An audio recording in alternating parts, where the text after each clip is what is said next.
काही अकोले तालुक्यामध्ये अतिशय प्रामाणिक काम करणारे पत्रकार आहेत। माझं जर बोलणं त्यांनाही लागलं असेल तर मी त्या सर्वांची दिलगिरी व्यक्त करतो। जय श्री राम।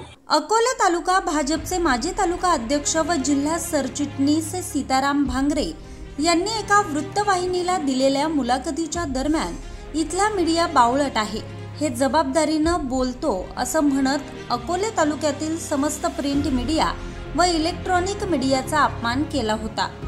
पाहुयात भाजपचे माजी तालुका अध्यक्ष यांनी नेमकं काय म्हटलं आहे। या ठिकाणचा बावळट मीडिया, बावळट हा जबाबदारीनं म्हणतो। आज अखेर भाजपचे जिल्हा सरचिटणीस सीताराम भांगरे यांनी या प्रकाराची आपण माफी मागत आपला शब्द मागे घेतला आहे। विधानसभेच्या तोंडावर भाजपचे सीताराम भांगरे यांनी केलेल्या या वक्तव्यामुळे पत्रकार बांधवांमध्ये मोठी नाराजी दिसून आली होती।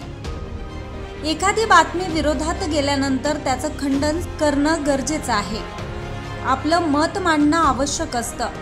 माजी तालुका अध्यक्ष व जिल्हा सरचिटणीस भांगरे यांनी सरसकट सर्व मीडियाला दोषी धरत बावळट म्हणून संबोधल्यामुळे नाराजी होती। मात्र आपला शब्द मागे घेतला आहे। माजी तालुका अध्यक्ष व जिल्हा सरचिटणीस सीताराम भांगरे यांनी आपला शब्द मागे घ्यावा किंवा दिलगिरी व्यक्त करावी अशी मागणी पत्रकार बांधवांकडून होत होती।